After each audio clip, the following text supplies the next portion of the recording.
Hello, everyone. Can everyone hear me? Yes? It's wonderful to see you all. For those of you that haven't met me, because perhaps you're not taking fundamentals with me, my name is Rosa Celorio.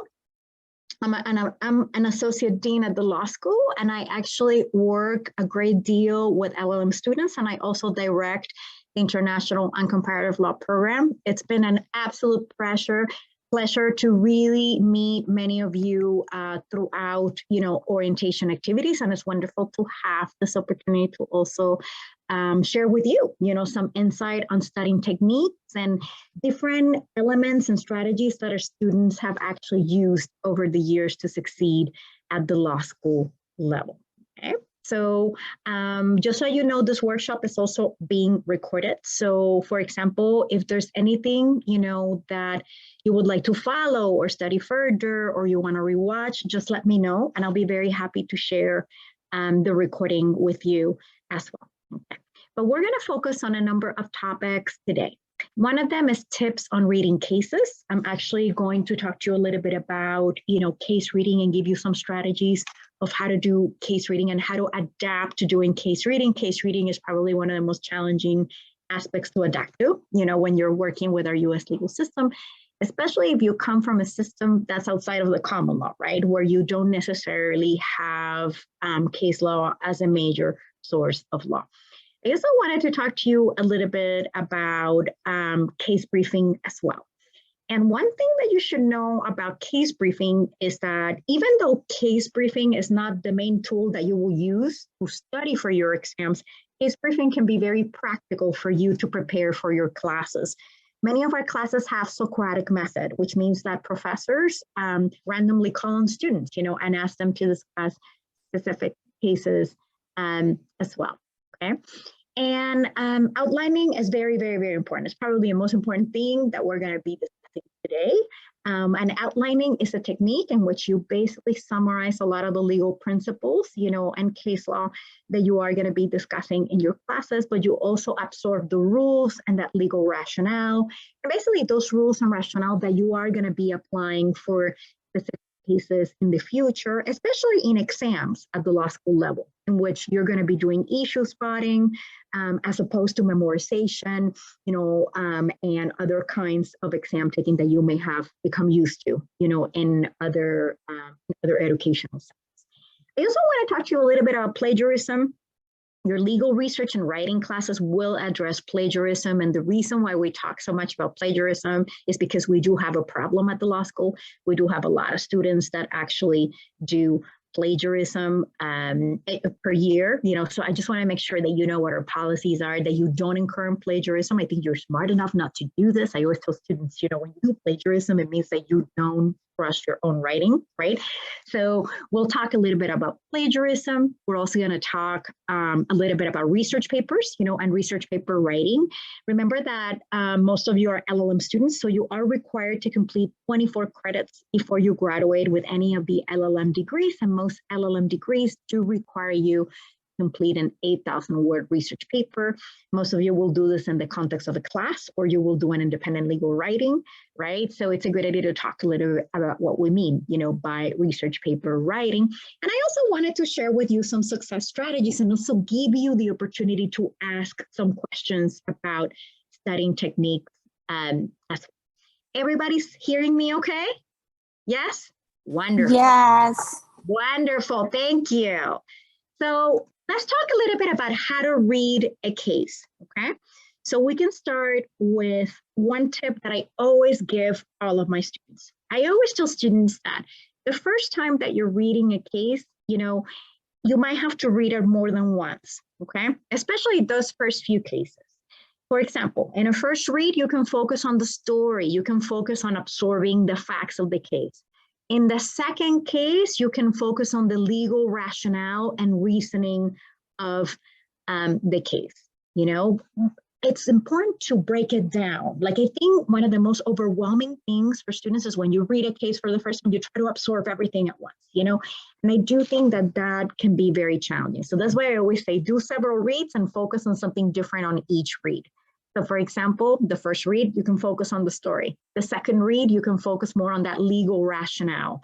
And what I mean by legal rationale is the process that that specific court or judge took to get to the holding, which is the resolution of the case, okay? The legal rationale or the legal reasoning or the journey, right? The journey rather than the end of the journey. And then on the third read, you might want to focus more on absorbing those rules. And what I mean by rules is these are the principles that you're actually going to be applying to a different set of facts. A lot of what US lawyers do is they read cases to understand where the law is, and then they absorb those rules, and then they think of how that law could be applicable, or that rule or legal principle can be applicable to different facts in the future. And this is what we also ask you to do during exams. When we have the legal research, when you have your legal research and writing classes, there will be an exam taking lecture there, actually a recording that you can watch, but also each fundamental section has a practice exam. So you will practice basically how we do exams at the law school in each of the fundamental sections.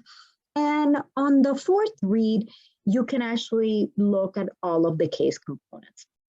One thing to know about case reading is that you're not always going to need to do all these readings, right? You know, I mentioned this especially for the first few set of cases, you know, that you may be struggling with. It is a good idea to do one more read so that you kind of can get some basic elements from each of the case reads, okay? Any questions so far, actually, before we talk about a case briefing, which is what you do to prepare for participation in each of your classes? Any questions on case reading? And you can just speak up if you have questions. Any questions? No? I have a question. Yes. If it's okay too. Yes, Yeah. Yes, nice to meet you. Go ahead. Nice to meet you. Please. My question is if it's good for us to take notes, like kind of a bullet point of all those aspects of the case. Well, we're going to talk about case briefing, which basically tells you what you should be focusing on in terms of summarizing the case and preparing for class, right? I think that's what you're referring to when it comes to notes, right? After you read the case, how do you annotate basically what you have been absorbing from the case, right? Yeah, okay. And that's precisely what we mean by case briefing, right? And you're going to be doing case briefing in your first day of legal research and writing, but I'm going to give you an example of the case brief as well here. So you have different models. Every student uses a different model of how to brief a case, but usually the key to briefing a case is to make sure that you have some basic elements in writing, right? So that if a professor calls you in a class, you know what to say, right? How to answer questions as well, right? Gabriela, did you have a question? Yes, Dean. Hi. Hi. So my question was related to how time efficient that would be. I'm sorry. I don't know. Well, Gabriela, remember that this is not for all of your cases. At the beginning, especially when you're starting to understand how to read cases, especially if you're having difficulty, it's a good idea to read cases more than once, right? Okay. At the beginning, but you're not going to have to do this all semester. And remember that you are going to we recommend that you case brief, you know, so when you do your briefing of cases, that helps you too. Okay. And we're going to walk through what a case brief means. I had you assigned for this particular workshop, the case of Asahi. So you have an example, you know, of how to case brief and also how to outline. And most of our fundamental sections go through the case of Asahi, right? So it's one case that you're going to be discussing this semester. It's a case about, you know, basically territorial jurisdiction and also the minimum context. So it's an interesting case to use for this kind of example. But one thing that you should know is that you don't have to do this with every case. It's just at the beginning, you know, at the beginning, especially if you're struggling, if you're having difficulty understanding cases, which is very common, most law students do that, you know, they actually read the case more than once, and that's completely okay to do, okay? Yeah, especially at the beginning. That's perfect. But we're gonna talk about case briefing as well. Okay, and to give you an example of what you should do after you read a case, okay, to prepare for class. Antoine. Perfect. Yeah, Chancellor, I was just wondering, so could you repeat just what you say for the rationale and the holding, the definitions you gave of both of them? Yes, Antoine, that's a great question. Usually what I mean by legal rationale is the journey. So for example, when you are reading a specific case decision, what analysis did the court advance to get to the conclusion of the case? What was the rationale, right? What was the reasoning? What was the analysis, right? What kind of constitutional clauses, for example, the court referred to, right? What kind of legal principles the court referred to, right? Okay. To get to the holding. I always tell students, it's good to think about the legal rationale, right? And the holding as, think of a movie, right? What's the plot of the movie, right? What's the script of the movie, right? The holding is the end of the movie, right? The end. How did the movie end, right? The rationale and the rules are usually the process, right? The script, the plot of the movie. You know what I mean? That's a good way of differentiating. And it's important to understand the difference because what you're going to be applying for future fact patterns is the legal rationale. It's not necessarily the holding, right? So it's good to understand the difference. And it's okay to have a bit of confusion about the difference at the beginning. But the holding is the end of the movie, the ending. How did the movie end, right? That's usually what the holding is, okay? Yeah. And the legal rationale is the plot, the script, right? The dialogue of the movie. Okay, thank you. Does that Yeah, make because, it does that make it any more clear? yeah, because I was thinking about what will be the equivalence in our French system, so I was just, Yes. thank you. And it's good to compare to your legal systems as well. I always tell students, that whatever you can find that's more similar to your legal system, remember that most of you come with wonderful legal training already. So it's good to use that legal training to kind of immerse yourself in a new legal system. In a way, you're doing a comparative law experiment in many ways, when you're law students at the law school. Nicole, did you have a question? Hello, Dean Solari again. Can you hear me? I can hear you well, yes. So I have a question. So when I read a case, sometimes there are parts of the case like facts or holding rationale, which I feel like are of the most importance to read. And for example, the part like a procedural history. So it takes a lot of time and effort to read something like this. And I just wanted to ask, so should we pay more attention to some parts of the case and to another, like we can skip a little bit, or could you please tell about the priorities we should put when we are reading? That's a very good question, Nicole. And the reality is that when you are preparing cases for classes, like when you're preparing your case briefings, it's a good idea to have an outline of the basics, right? Of the basic components. I always tell students, that you have to prioritize, right? So make sure that when you're preparing your case briefs, don't focus so much on the nuance, focus on the basics. I always tell people, like, for example, I have a slide right now that I'm showing on how to do a case brief for a class, right? It's a good idea to have at least 2 or 3 lines of each of these issues in a case brief, if not more, depending on what helps you the most when it comes to a case brief. Because remember that a case brief is to help you answer questions in a class about those cases. So for example, you can include the title, the facts, the procedural history. What is the main legal issue or the main legal issues? What's the holding? What's the legal rationale and reasoning, and what's the rule, right? And you can make case briefs either very short, like some students have a 1-page case brief, or you can make them longer if that helps you, like a 2-page case brief, But at least when you're doing case briefs, the good thing is you're absorbing information from the cases, right? So that helps you kind of also hone your legal analytical skills when it comes to a case brief. So at the end of the day, you don't have to, for example, have 5 paragraphs of the legal rationale, right? I think it's okay to have like basic information for each. And in your legal research and writing class, you're going to do a case brief. You're going to prepare one, right? And you're going to go through basically the process with your legal research and writing professor. But I also wanted to give you some examples. The example that I'm giving you today is a very extensive one, but you can do them much shorter. Like we have students, for example, that do case briefs, have a page. Some do 1 page, some do 1.5 pages, right? It really depends on the style on each student, but the idea is that you have a process, right? That you have a process in which you're learning how to absorb facts from a case, how to absorb a procedural history, how to absorb an issue, a holding, a rationale, and reasoning, you know? But you don't have to do like 3 pages each component, right? Because that's not very efficient, right? Yeah. So it's something to keep in mind, and we're gonna go over a case brief in a second, but I wanna make sure that I take questions. Joanna. Yeah, good afternoon. Good So I have a afternoon. quick question. I just, for clarity's sake, what's the difference between holding and judgment? Are they the same thing?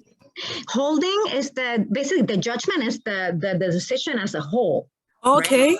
Yeah, that's a judgment. For example, a judgment or a ruling of the Supreme Court or any other court in the United States. The holding is the end result or end decision of a specific judgment. Oh, okay. Yeah. Yeah, the holding is the end of the movie. Remember, how did the movie end? Right? The judgment is the movie itself. Okay. Oh, thank you. Yeah. So for example, we talk about the judgment of the Supreme Court or the ruling or the case decision, right? That's the entire decision, right? The holding is the ending, the Okay. result of that decision, right? Okay. Yeah. Thank you. Yeah. Aaron. Okay, thank you, Dean Rosalie. I have a question.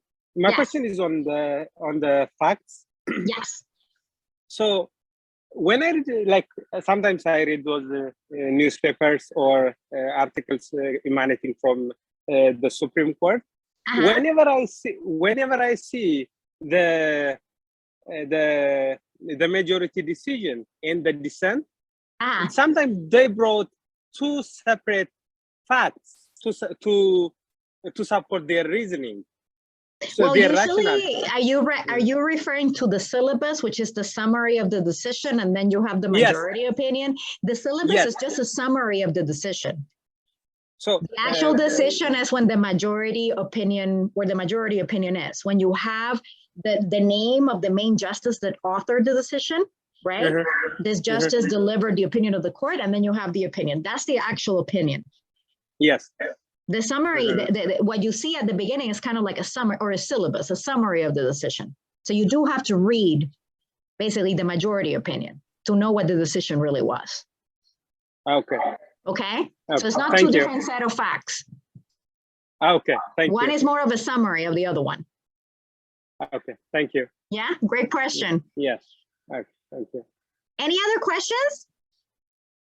Okay, so let's move on to case briefing. And I wanted to give you an example of how to do a case brief. And remember, a case brief can be 1 page. It can be half a page. It can be 1.5 pages. You can do a case brief in a style that works for you. Some students need less information in the page, right? To be able to answer questions in class. Other students need more information in the page, right? You can follow your style. So what I'm giving you is a very expansive style. You can do much more reduced and be very effective. So just wanted to tell you that don't think that you have to do a 1 slide for everything, right? Because the reality is that students, for example, do 1 page, a 1-page case brief, and it works very well too. So just wanted to give you an idea so you have a clear picture of what I mean by the different components of the case brief, okay? So for example, you have the title, right?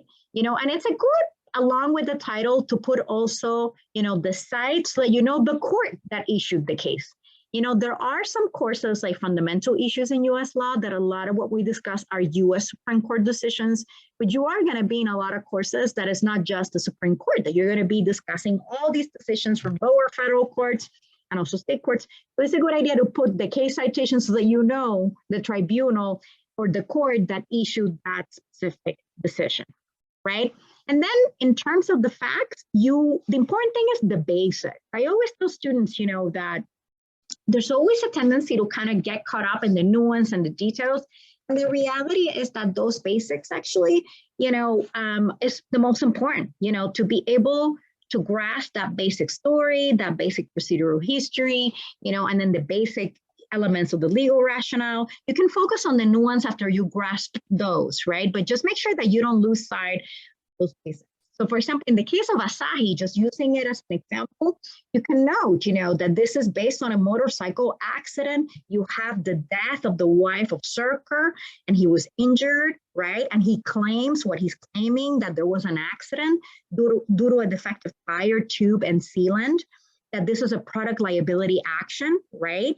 And that there's this initial lawsuit, right, against the manufacturer, Chengqing, and others in the manufacturing chain for damage that this product caused. And one key thing about Asahi and the facts, is that many of the defendants in this case, right, are based outside of the United States. This is why we have a case, that becomes very complex when it comes to jurisdiction. And you have several cross complaints. Also, you have basically a dismissal of most of the claims except the ones against Asahi, right? This is why Asahi is really the one at the level of the Supreme Court. In terms of procedural history, what you can include is a summary, right? It's always good to know where a case started. Did it start in federal court? Did it start in state courts? In this particular case, this is a case that really navigated all the levels of the state, of the state of California. It was presented in the Superior Court, then it went to the Court of Appeal, then it went to the Supreme Court, right? And then you have, a U.S. Supreme Court that actually reviews the Supreme Court decision of California. So you note the basics. Then what I mean by issues is, what are the legal questions that the Supreme Court is responding, right? What are the legal issues that the Supreme Court is exploring? So in this particular case, I identified 4, but sometimes you can identify more or less depending on the specific case. Here you have a first issue, a sole placement of product in a stream of commerce that would reach forum state enough to have those minimum contacts, whether sole knowledge by a foreign manufacturer that its product will be sold and delivered in a state sufficient to satisfy the minimum contact test, the scope of that minimum contact test, right, to determine territorial jurisdiction when defendants are foreign nationals, and would exercising jurisdiction over Asahi be consistent with the due process clause of the 14th Amendment. The Supreme Court considers this a constitutional issue. This is why this case is before the Supreme Court, even though it's a products liability action that started at the state court. And then in your case briefing, you can also include what the holding is. Remember, the holding is the ending of the movie. It's not the legal rationale, right? And here I put 3 elements of the holding, right? That exercising jurisdiction over Asahi would be inconsistent with the due process clause of the 14th Amendment. Remember that minimum contact test that the Supreme Court does not consider satisfied in this case, and basically a reversal of the California Supreme Court, because the US Supreme Court can actually reverse state Supreme Court decisions. When it comes to the rationale, I wanted to give you an example what I mean by that legal rationale, or the plot of the movie, or the legal analysis. How did the court get to that holding and that end decision? In this particular case, for example, these are just parts of the rationale. And remember that you can summarize this. You don't have to have a case brief that has 3 or 4 pages. You can have one that's only a 1 page, and you just put a bullet point with the most important, or a paragraph with the most important component of the rationale. In this particular case, a big part of the rationale is that due process clause of the 14th Amendment, that it limits power, or the power of state courts to exert personal jurisdiction over non-resident defendants. We're trying to protect non-resident defendants. Remember that the defendants in this case, most of them live outside of the United States, and how personal jurisdiction really depends on those minimum contacts with the foreign state. And then there's these factors, or what we call a test, that the court advances to determine whether minimum contacts have been satisfied in this case. And this is very important. Make sure that you don't miss a basic element of the rationale in the case, or a test, right? Because this is what you apply to a new set of facts in the future. For example, in this case, actions by defendant which create substantial connection with the foreign state, not based on unilateral actions of the consumer, action by defendant purposely directed towards the foreign state. There's also other elements of the rationale that you can highlight. You can actually have a list of actions from defendant which indicate intent to serve market in the foreign state. This is part of the minimum context test. You can also apply in your case brief that rationale to the facts, explaining how this was applied in that specific case. In this particular case, the court did not find, that the defendant purposely established minimum contacts with California to avail itself of privilege of conducting business activities in the state. Those factors are very important because this is what you would apply to another set of facts or another fact pattern in the future. And you also have those rules, and the rules are kind of like the legal principles of the case. If you are an attorney and you're trying to find what the law is in a specific area, you look at the case law and you try to extract the rule. So for example, in this particular case, you can say that there's a very important rule connected to the due process clause of the 14th Amendment, that personal jurisdiction depends on minimum contacts with the forum state, that actions by the defendant need to be purposely directed towards forum state based on factors listed in ruling. And then you have the nuance of those rules. Just make sure that you first capture the basic rule, right? And then you can capture some details. For example, there's some language in this case about fair place and substantial justice, that there's determination of reasonableness of the exercise of jurisdiction in each case and how this depends on an evaluation of different factors, right? So keep all of these elements in mind when you're basically putting together a case brief. But remember, case briefs are supposed to help you answer questions in a classroom, so you can make them as short and as detailed as you need them to be. For example, if for you it's more efficient, have a page, 1 page, right? It really depends on the specific personality that you have and the specific studying strategy that you have. Just make sure that you put together something that it can help you in class. That if you have a professor that asks you, what's the procedural history of this case? What are the rules of this case? What's the legal rationale? What's the holding, that you can actually articulate what that is and that you can answer questions in class. And this also helps you, absorb the most important components of cases. Anybody have questions on case briefs before we actually move on to outlining?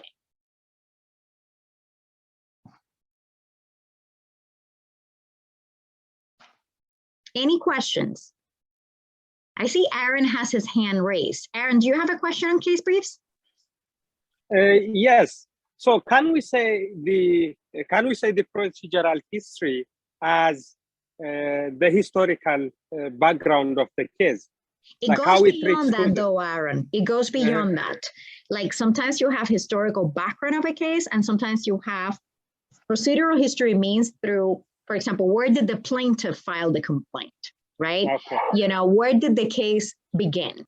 Did it begin in a state trial court or did it begin in a federal district court?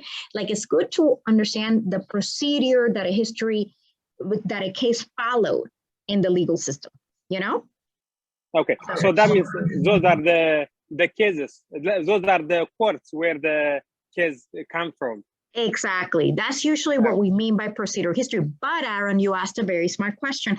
There are some cases that have incredible history, right? So it is a good idea to also have that background if you think it's helpful, but just make sure that you have very clear what the actual text of the decision says, what the text says, right? Because more often than not, that's what you're going to be asked questions on in a class, Okay, thank you. Of course. Princess Sarah.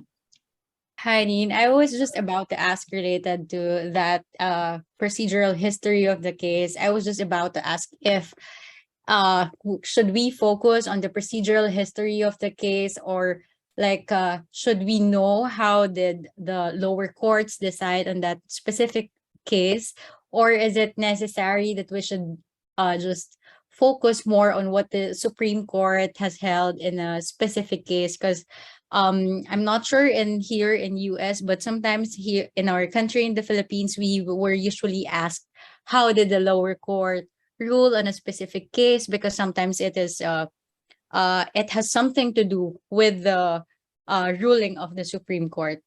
Here, it's very important, right? Because usually when a case reaches the Supreme Court, there's been rulings that kind of tell you why the case is in the Supreme Court. Right?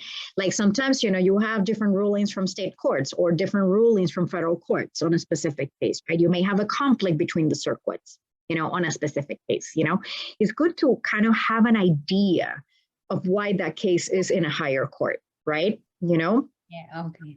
And then focus on the content of the actual decision in the upper tribunal, whether it's the Supreme Court or Federal Circuit Court, depending on the specific case that you're studying, right? Some courses we focus on the Supreme Court, but some courses, you will look at a state Supreme Court decision, right? So you want to look at what happened in the lower state courts as well. But remember, Princess Sarah, the key is that you don't have to write a novel on each element, right? Because you don't have that much time, right? So when you're a student, you also have to be efficient. So more often than not, the key is to capture the basics, right? That if a professor asks you a question in class, right, that you can answer those questions, right? If you have time, you can focus on the nuance. If you have time, you can do many things, but I always tell students, don't miss out on the basics, right? Because at the end of the day, if you don't grasp those basics, it's very difficult to understand the nuances later. Right? You can even get lost in the nuances if you don't grab the basics. I always tell students, when you're reading a case like Asahi, it's very important not to miss the minimum context test, right? That's a huge part of the legal reasoning and the rule in this case, right? So if you miss that, it's very difficult to understand what the case is about, right? So make sure that you grasp those basics, and with practice, you'll be very good at grasping those basics. Right? You just have to practice, right? You remember that most of you already just started, right? So it takes some time to kind of understand how to grasp those basics. Genoveva. Thank you. I have a question. The historical context and the political context, maybe when I read the case, I go and look for another information, but it's not in the case. If it's not in the case, we don't put that with. What do you think about it? Because if you have time, Genoveva, if you have time, it's good to know a little bit about the history of the case, because it might help you understand what the case is about, right? It's very difficult to understand, for example, Brown versus Board of Education without understanding that there was a huge racial discrimination and segregation problem in the South, right? Very difficult to understand why that case was such a landmark case, or to understand that case without knowing that we had this thriving civil rights movement, right? So it's very important. History can be a very important element to a case, right?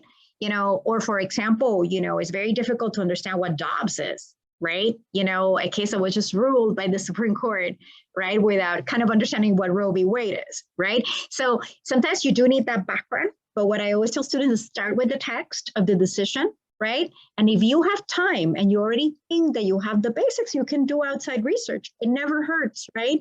It's just a question of making sure that you grasp those basics, right? That you don't just focus on that history, that when you grab the decision, you're very clear as to what was decided, right? But you just want to know a little bit more, right? Okay, thank you. It's okay to be curious, of course. And we all do it. And when you do research later outside of class, most of you are going to go on and write a lot of articles and publish books, etc. That's what we do, right? You read a case and then you kind of read it in context. We all do that, right? Yeah. So, Sylvie. Thank you, Dean Silario. I wanted to know if there is anywhere where we have to talk about party arguments, because in French system, when we're doing a case brief, we talk about party argument in procedural history. Is it the same thing? Well, the arguments are part of the rationale. Procedural history is just the journey that a specific case traveled through the courts. Was it presented before a state court first? Was it presented before a federal court first? Which court did it get appealed to, right? How did the case reach the upper tribunal? But then, you have legal arguments. It's the legal rationale. Like if you're a judge, think of the judge that authored the decision. What were the arguments of that judge to justify the holding, right? To get to that decision. Like that's what we mean by those arguments or legal rationale or legal reasoning. Procedural history is just basically the journey that the case had through the courts, right? Where did it start? Did it start in California or New York or Florida, right? Or did it start at the federal court level, right? If there was a specific federal circuit that saw it, what circuit saw it? Was it the first circuit or the second circuit?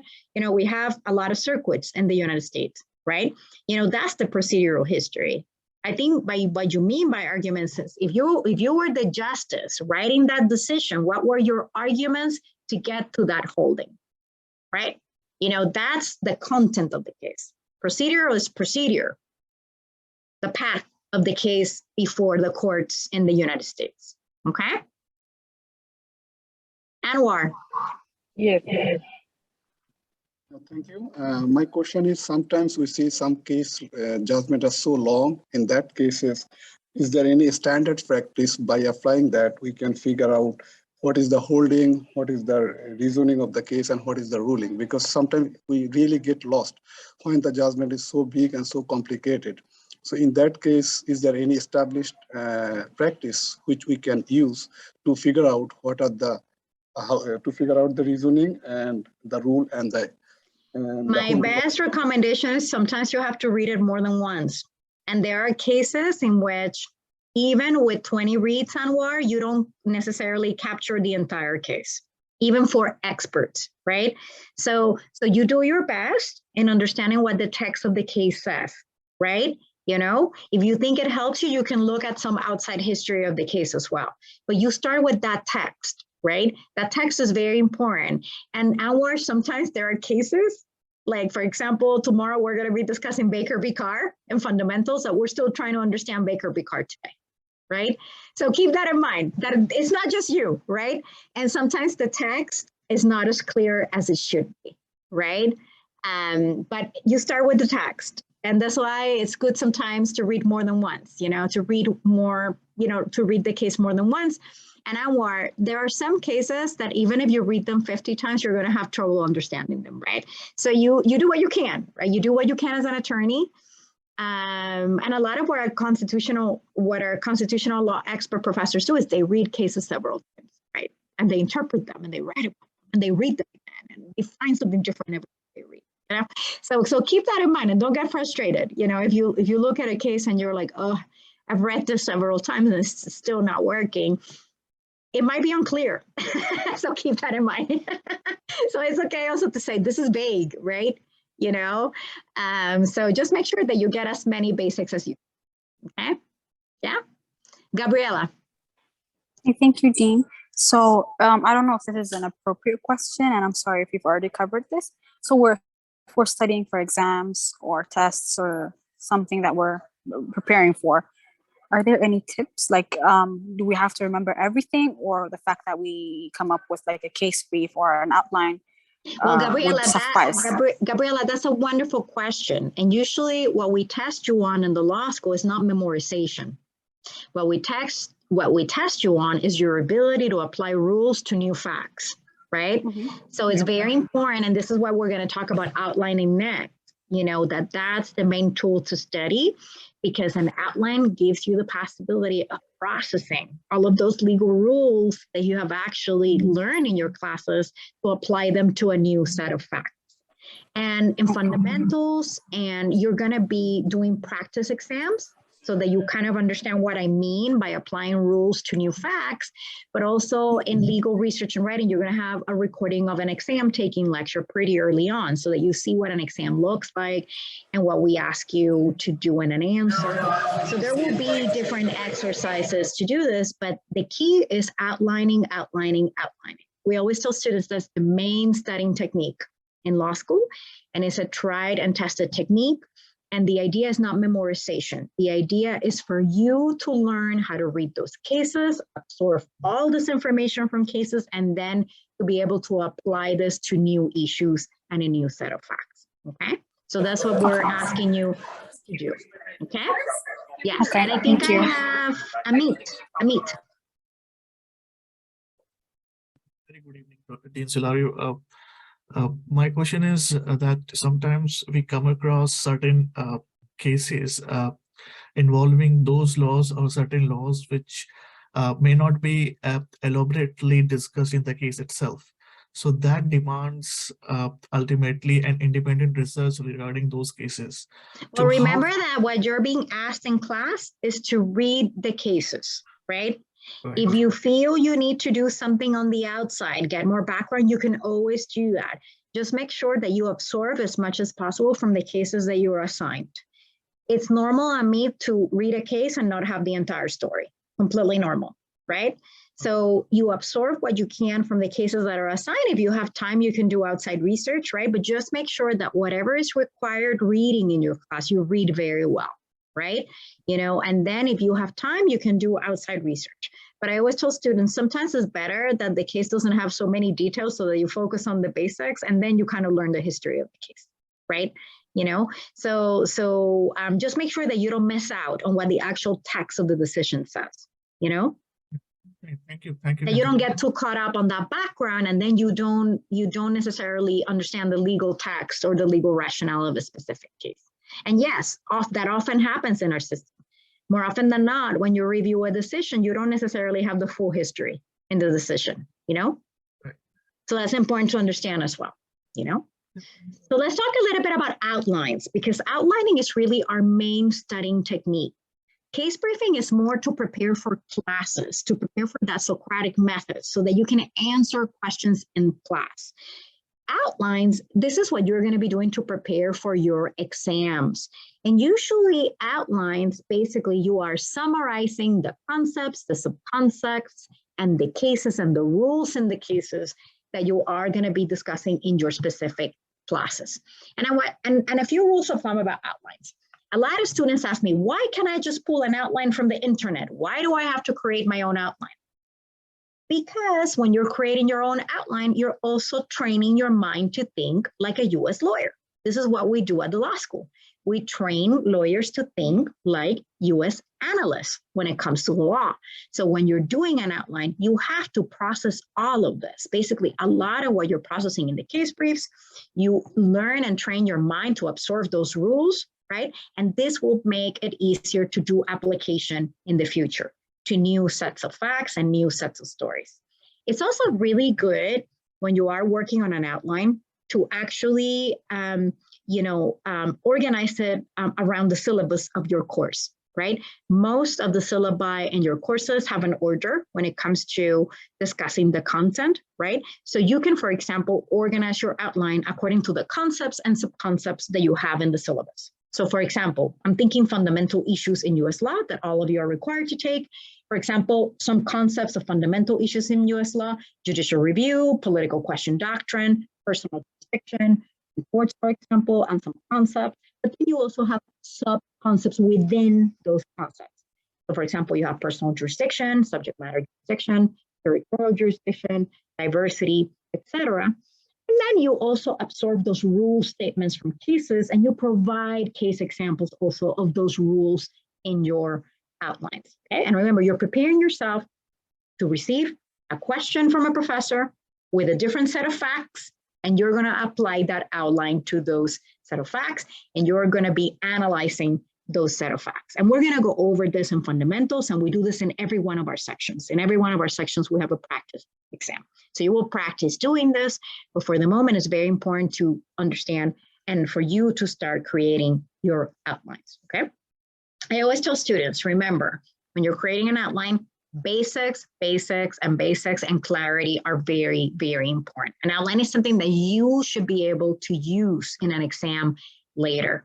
If it's unclear, if it's too detailed, if it's too nuanced, you probably shouldn't be doing that style. Maybe you should do something a little bit more basic. Your outlines should be helpful for an exam. It's good to test drive it with alternative fact patterns, okay? So just wanted to give you some examples of what an outline can look like, okay?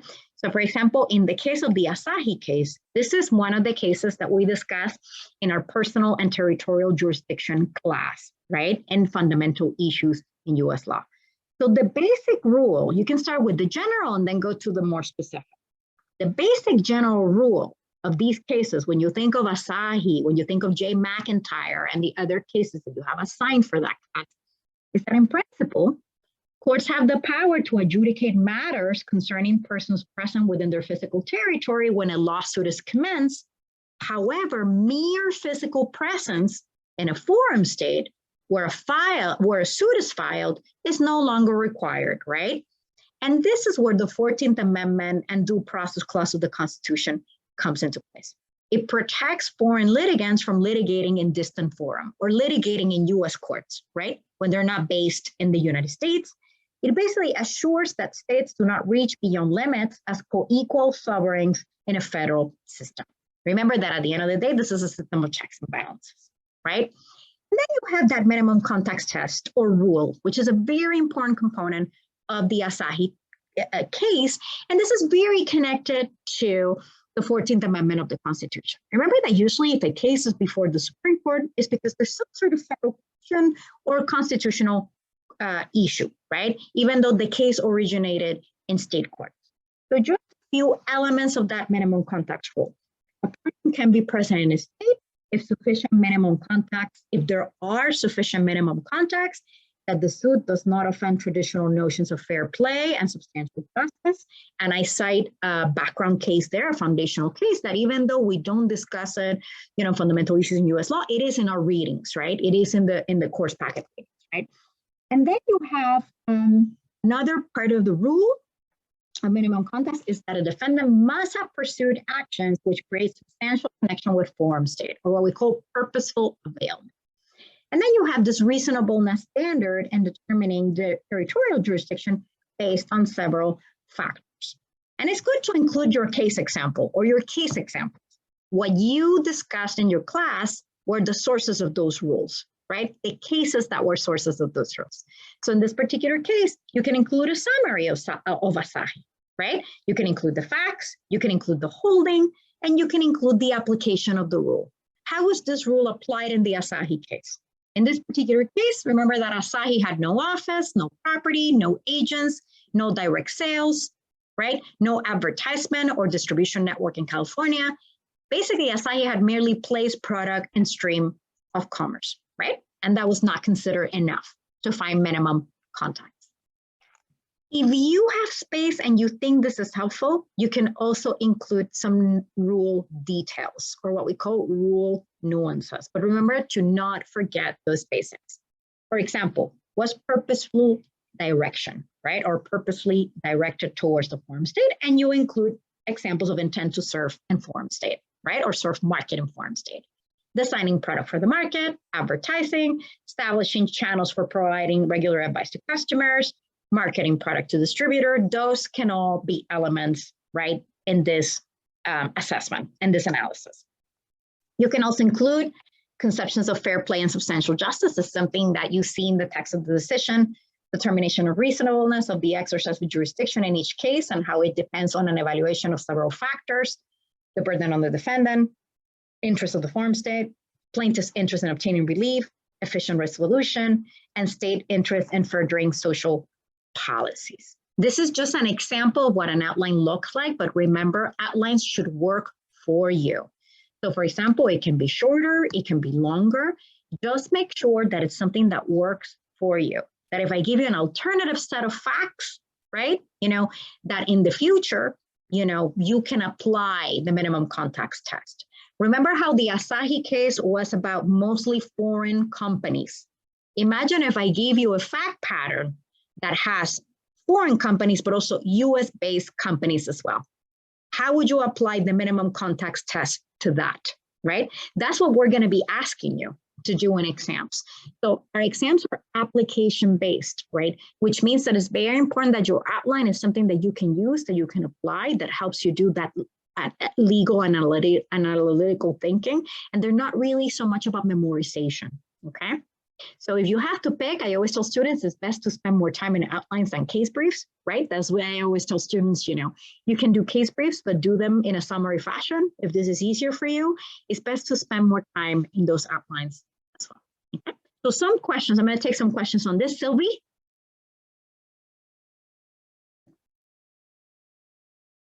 Oh, sorry, Dean, I didn't raise my hand. Oh, that's okay, no problem. I forgot to. That's okay. Lower it. That's okay. Gabriela, did you have a question on outlines? No, I didn't actually. I also forgot to lower my hand. No problem. Any questions on how to do an outline?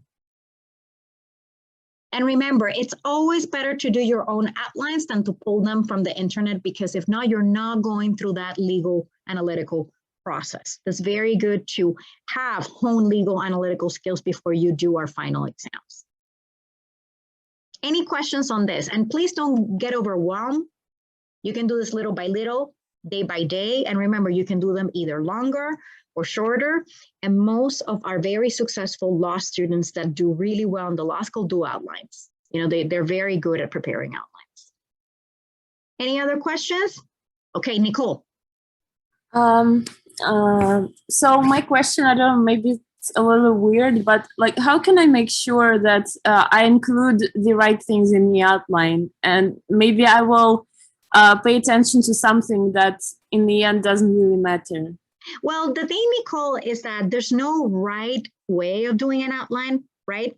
The most important thing is that you include that when you are outlining any cases or anything that you're learning in a class, that you make sure that you include the basics, you know? I'll give you an example. You know, a big case that we're going to be discussing in all of the fundamental sections is Brown versus Board of Education. You know, it's very important to understand that that case is related to racial segregation, you know? That's a basic element of that case, right?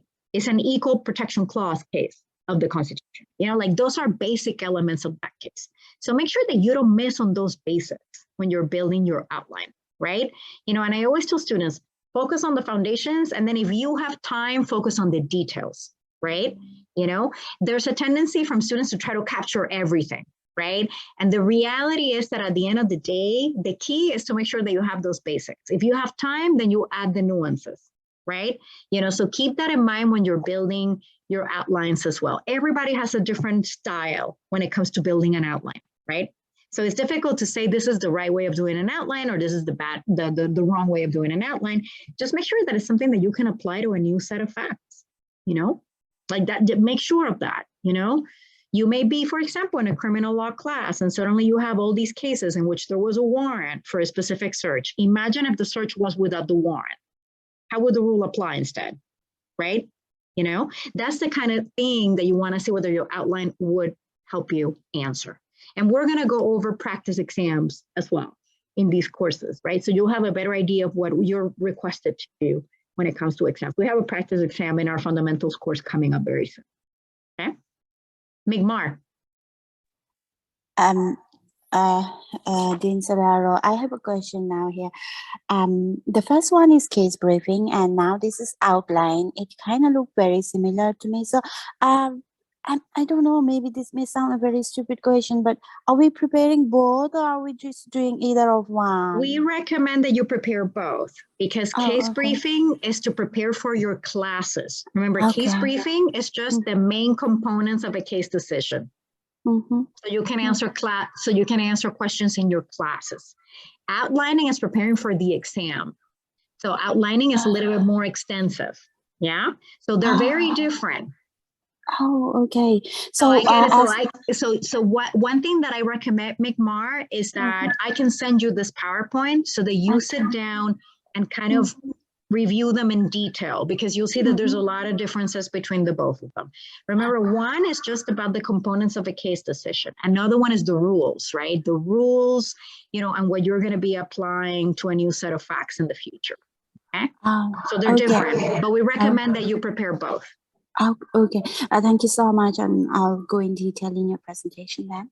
Oh, and another thing, Migmar, that you should know, this is just an initial workshop that I give on this, but in your legal research and writing course, you begin with case briefing and outlining, okay?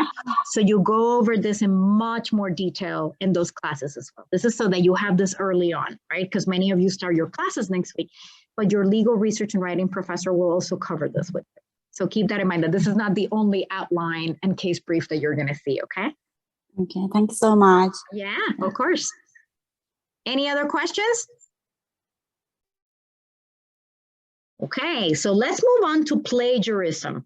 And the reason why I always cover plagiarism in this workshop, and also this is covered by our legal research and writing professors, is that we do have a lot of cases of plagiarism in the law school.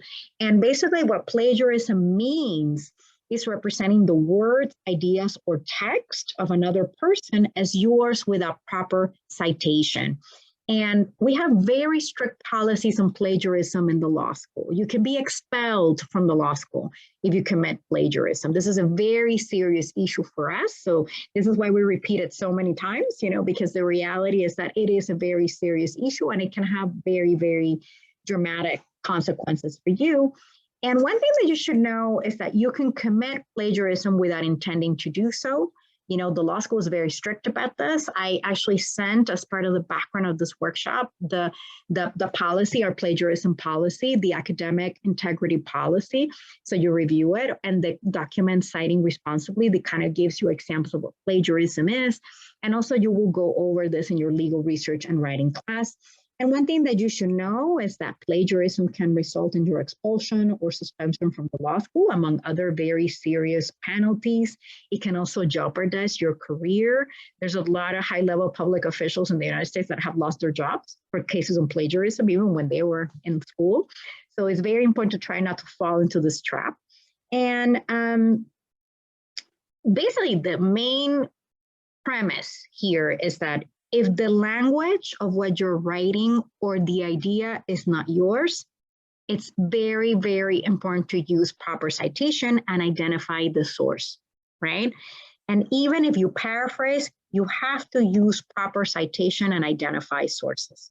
And I always tell students that this is very, very, very important, because you don't want anybody plagiarizing your work in the future. You don't want to publish an article and somebody takes the ideas that you have in that article and tries to portray them as if they're theirs, right? So you want to exercise the same kind of respect when you're doing your written work at any point in the law school, both, you know, especially in research papers. This is very important, you know, and any sort of writing submissions. It's very important to keep in mind that you cannot copy another person's work word for word without citation. This is a big no-no at the law school. You need to put the language in quotation marks and the citation or the source, and you can do this via a footnote or an endnote in a specific paper. It's not acceptable to just change a few words. And if you get an idea from another person, you must cite to that person's work, the same way that you would want another person to cite yours. So please read very carefully the document citing responsibly, a guide to avoiding plagiarism that I assigned for you for this workshop. And also you have it assigned for your legal research and writing class. And if you're in doubt, ask your instructors. You can always ask me. You can always ask our graduate programs team as well. It's always best to ask. I always tell students. And some tips to avoid plagiarism. It's always very, very important to give full credit for borrowed ideas, words, and sources, okay? This is a key to avoid plagiarism. This is all in the Cite and Responsibly document. Keep your notes and drafts in order. It's always good to add citations as you go, and do not assume that you will have time to go back later to find the correct page number and source. It's always important to give yourself enough time to review for mistakes and omissions. A careful check should show whenever you have properly cited each sentence that requires a citation. If permitted, ask for help in using the proper citation form. If help is unavailable, include quotation marks and provide citations as best as you can, indicating clearly words and ideas that are not your own. You may suffer a great penalty for improper citation form, but you will not be charged with plagiarism as long as you clearly identify material from other sources. So please keep this rule of thumb in mind. The sources are very important. If the language is not yours, identify quotation marks and source, okay? Even if you need to paraphrase, the source is very important. And when in doubt, always credit the source. You know, this is really the main rule of thumb here when it comes to plagiarism. Again, this has very serious penalties at the law school. We take it very seriously.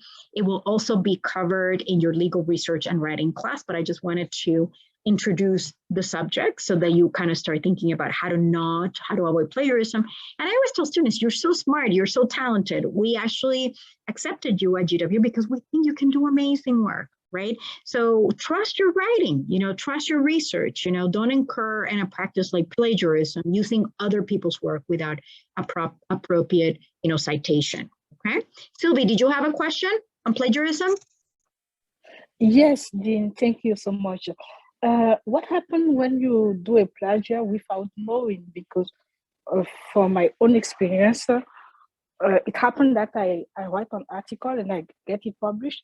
And then later on, when I read somebody else's work, I see that he expressed the same idea than me in my article, but his article was before mine. Sylvie, that's why it's very important to do thorough research. For most of the articles that you're going to write, tons of people have already spoken about the issue, right? So it's very important to do a thorough literature review. And just so you know, the law school policy is that saying I didn't know doesn't count, right? You can still be penalized for plagiarism by mistake. So it's very, very important that you review thoroughly the document citing responsibly so that you have some examples of what plagiarism is. We're actually going to go over this also in your legal research and writing classes, and make sure that you always give citation to a source. Sylvie, I write for a living. I write articles, I write books. I cite everything, even to my own ideas, okay? Because I want to make sure that I'm giving credit to any sort of outside source. Most of your ideas are not complete originals, and please keep that in mind, okay? That at the end of the day, most of the issues that you're going to be writing about, there's already somebody that has written about them, right? So make sure you do very, very thorough research and make sure, you know, that you give adequate credit to sources, but the law school policy is that you can actually commit plagiarism even by mistake, right? So it's very important to be very careful about this. It's very important to review the citing responsibly document. And if you're in doubt, ask your professors. I have students all the time that are like, is this plagiarism? And I tell them, you know what, it's better to ask, because if you ask, we can clarify. No, you know what, do it instead this way, right? You know, so it's always better to ask than to incur plagiarism. Mario. Hi, thank you. I have a question as well. When you cite someone, for example, you want to cite person A, and person A actually has the idea from person B, and person A would cite person B. Would I need to cite the person who had the idea first, or is it enough if I cite, you know, person A who actually got the idea from person B? You know what I mean? Is it always necessary? I would do A and B. I would do A and B. Okay, so. And that happens a ton in my research, Mario. Sometimes when I do citation, for example, I cite to 5 authors because I know the 5 of them have written about it, right? Okay. So it's better to be on the safe side and to be thorough in your citation. It's a wonderful question that happens all the time, right? All right, thank you very much. Just make sure that you cite to the source, right? You know, that you do your best effort to cite to the adequate source. Yeah? Yeah, thank you. Yeah. Isa. Or is that a Garba? All right, thank you. Oh, it's Garba, yes. My question is, when you're speaking about proper citation, do you mean we should include footnoting and bibliography? Yes, footnotes or endnotes, depending on the specific format that you have in that specific course, right? But it's always good to do footnotes and endnotes, just so that you know you're not required to include footnotes and endnotes in your exams, right? You don't have to include citation in your exams, but in your exams, you're not supposed to be cutting and pasting from anywhere, not even your outlines. So keep that in mind, okay? So footnotes and endnotes are more for your research papers, for your writing submissions, but not for your exams. But again, you're not supposed to be cutting and pasting even from your outlines for your exams. So keep that in mind. Okay, second question. Example for take-home exams, do we need to put footnoting or we don't need it? No need for footnoting in exams. But you can do plagiarism. You cannot. So that means, for example, you cannot go into the internet and copy and paste something in your exam. And you're not supposed to be doing that from your outlines even if it's something that you wrote in your outline. You're not supposed to be cutting and pasting from any sources. It has to be your original writing in your exams. Okay, thank you. Yeah, V. Hi, good afternoon, ma'am. So I just wanted to ask you that, is there any percentage of plagiarism? Like, is there any, how should I say that in India, whenever we write a paper, so we are always told that the plagiarism can be 10%. If it exceeds... In the US, V, it's a wonderful question. In the US, it's 0%. Okay. No plagiarism is allowed at all. Even a little footnote or lack of footnote can cause an expulsion from the law school or a major academic integrity code violation. And those of you that want to be members of the US bar, right, either New York or California, it can actually impede you from becoming a member of the bar as well. It's a really major offense in a US law school. So please be very careful with it. because we've had cases in the past. This is why we have this discussion with you, right? Just make sure that you don't incur in something that's completely unnecessary, okay? Yeah? Thank you. Anwar. Yeah, thank you for giving me the option. My question, can you mute it? My question is, does GW follow any citation guideline? And if it does not follow, in that case, can we follow the Oxford legal citation guideline? We use Blue Book citation. We use Blue Book citation. And you will learn how to use the Blue Book in your legal research and writing class. But we use Blue Book. And mostly US legal employers also use the Blue Book. And you will learn how to use it in legal research and writing. You're going to practice on how to use it. You know, it's required reading for your legal research and writing class. Migmar, of course. Migmar. Yes, Dean Salaro, I just wanted to know if there is some sort of app or like digital application where we can check whether we have really unknowingly, if there's some sort of plagiarism in it. But if we have some sort of app like this, if you have any suggestion, or if you We don't really have one that we use at the law school, but if you have one that you think will help you, I don't think there's anything wrong with it. We just don't have one in particular that we recommend at the law school, you know? Okay. Thank you. But whatever method you think helps you prevent plagiarism is completely okay, right? Mm-hmm. Okay, thank you. Sylvie. Thank you, this scenario. I think my question was asked by Nigma. I wanted to know if there is a website or some app where we can check if there is a plagiar. Yeah, it's a great question. We don't have one that we recommend at the law school, like one that we officially sponsor. But if you find software that helps you, I don't think there's anything wrong with that, right? As long as it helps you prevent plagiarism, I think is completely fine. It's just that we don't have one in particular that we'd recommend, right? Thank you, dear. Of course. Any other questions on plagiarism? If not, we're going to move on to research papers. Yeah? Okay. Martin. Hello, Dean Celorio. I just see the last time that we have tool in the Jacob Morse library where we can cite a resource. And there, I would like to know if there is a tutorial to learn how you can use this tool, because that's a good question, Martin, for Tracy Emerson, our international and foreign law librarian. She works a lot with LLM students and she's wonderful, you know, so she's a good resource for this. You should contact her with this question, you know? Okay, thank you. I'm pretty sure that she can actually give you good advice on this, you know? And she's wonderful. I actually recommend that all of you make appointments with her. I mean, she's incredible. She really helps with research. She actually will offer a number of lectures as part of your legal research and writing courses. So I would take advantage of those.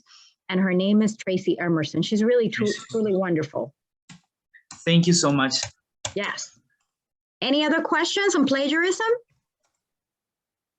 So what you briefly about research papers. You know, remember that as part of your LLM degree, you have to complete an 8,000 word paper, right? You know, and this is for you to be able to graduate. And many of you will complete this research paper in the context of a specific course. And usually what we mean by a research paper is an analytical paper on a specific area of the law. Many of you may have already experienced writing these research papers, but some of you may not, you know, depending on the specific law degree that you were able to obtain before you came to GW Law School. So I just wanted to explain to you usually what we mean by research papers. You know, usually we mean a paper that includes a good introduction, explaining the importance of your topic and why you chose it, presenting your premise, discussing sources of law and how you will apply them, explaining the structure of your paper. Then you include sections, right, in which you advance your own legal analysis and arguments, using subtitles properly, using footnotes, quoting material, combining this with your legal analysis. And I think the key when you're thinking of a research paper is that a research paper is your own analysis of a specific topic. It's not just quoted material as part of your paper, right? So it's important to keep this in mind. And good examples of research papers are law review articles. You know, if you look at law review articles that your professors have published, for example, I published a number of law review articles. Usually when you look at those articles, you know, they include, you know, basically the legal analysis of that specific professor, sources and footnotes. They include an introduction, they include conclusions, and they include sections, right? And usually you're exploring a specific legal question or a premise or specific analysis on a specific topic area. You do have conclusions as well. And this includes insightful observations, future implications of a topic, recommendations.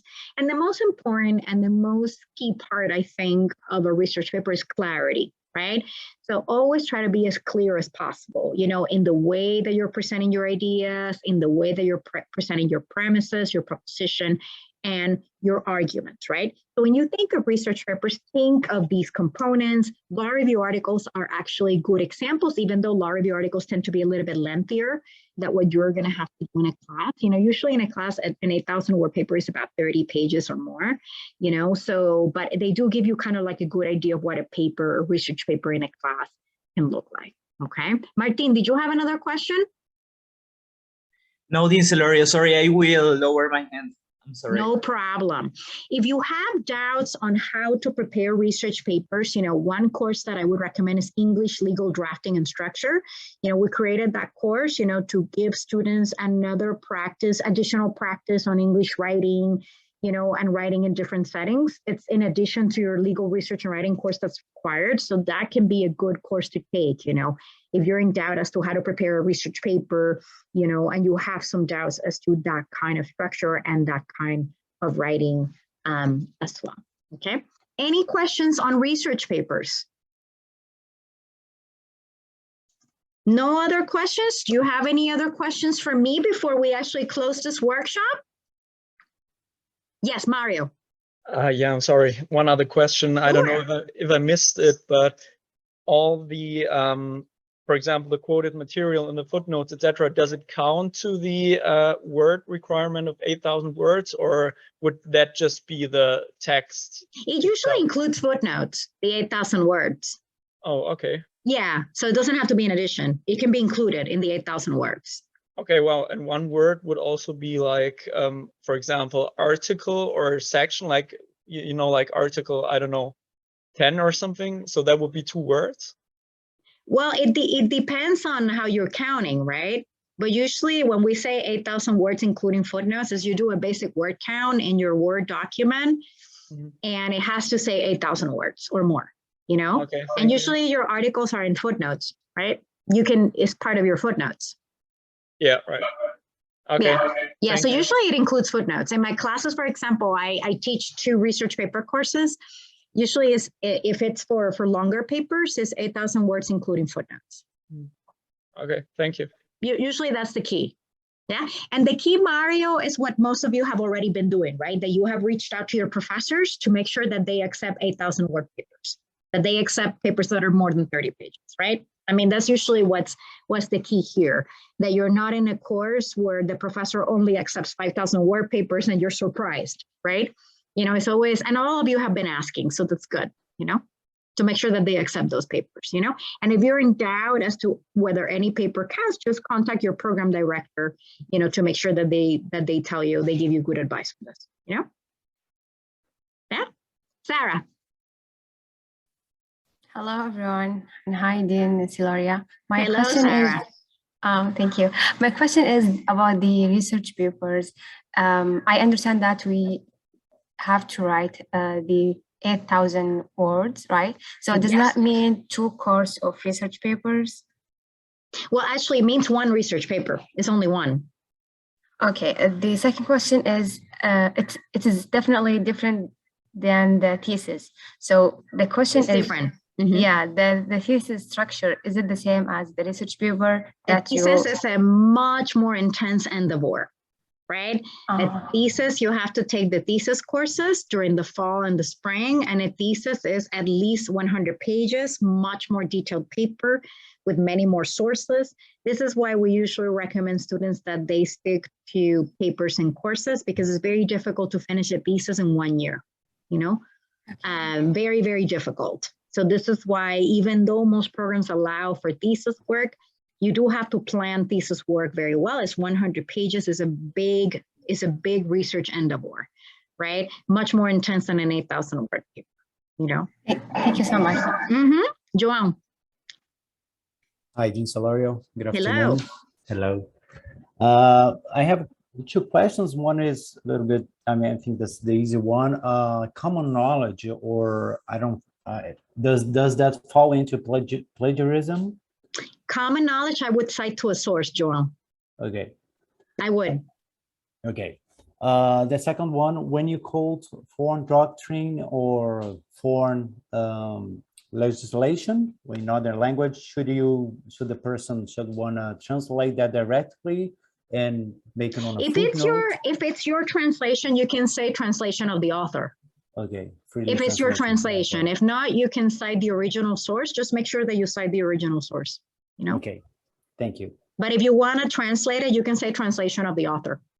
Okay, but you have to point out the original text.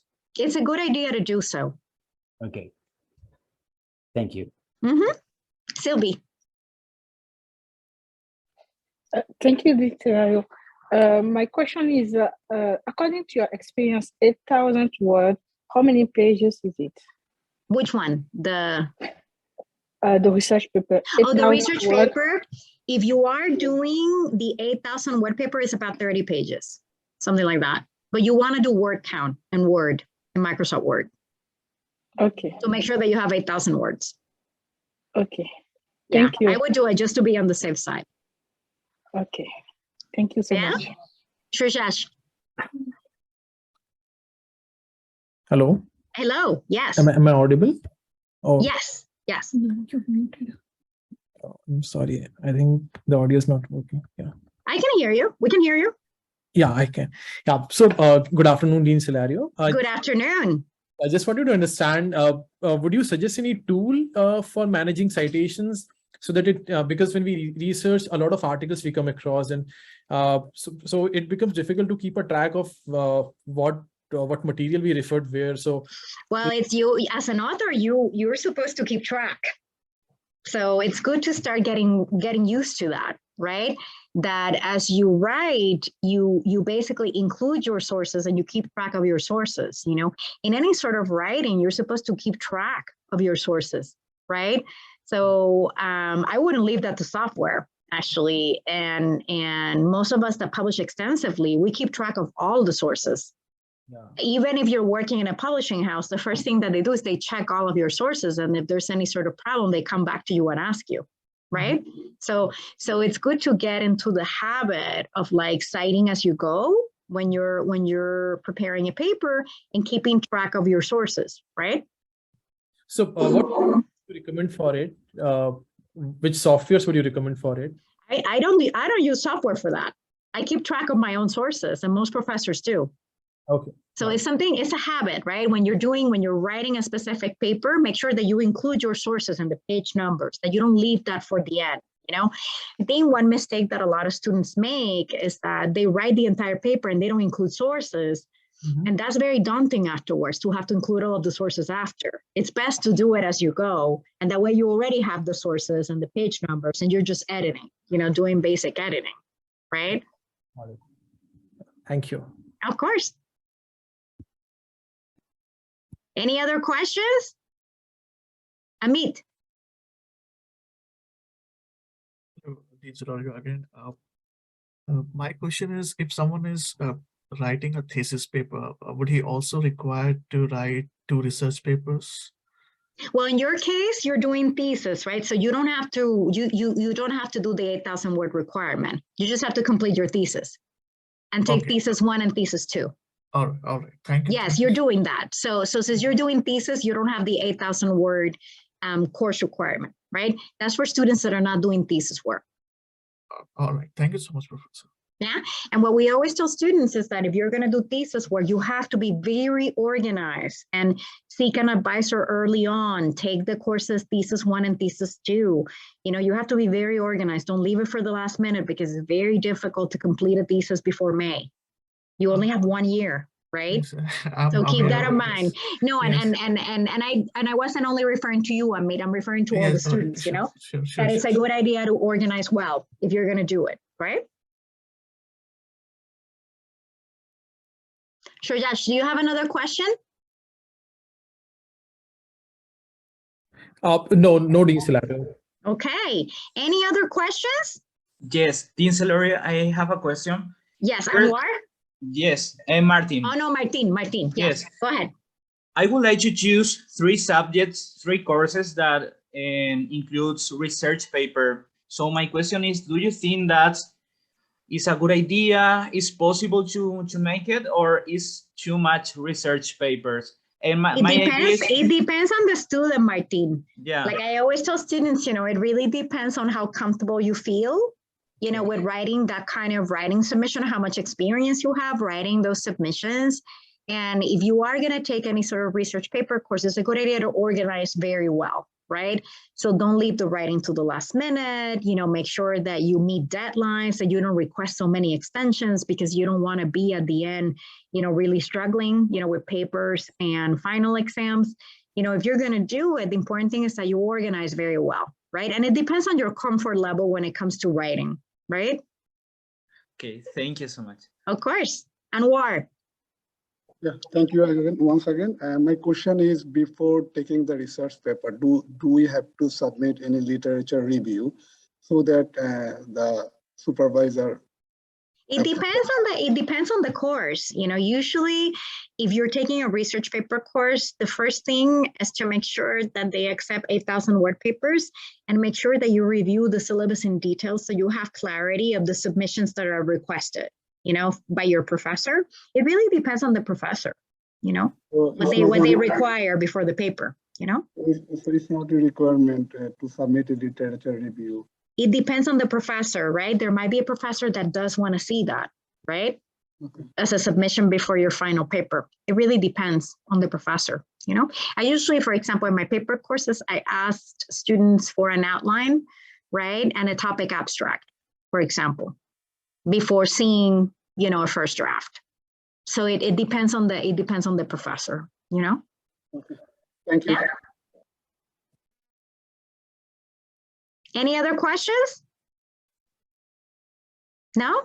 Well, thank you so much. And remember that you can always reach out to me if you have any other questions. I think you're all doing great, you know, and I hope that you continue having a wonderful week and we will continue seeing each other in the different activities. Okay. So thank you so much. And remember to reach out if you have any sort of like questions. Okay. Have a good rest of the day. Bye. Thank you. Thank you. Thank you. Thank you. Have a great day. Thank you so much. Bye-bye. Thank you. Oh, thank you. Thank you. Thank you. Thank you. Have a good day. Thank you.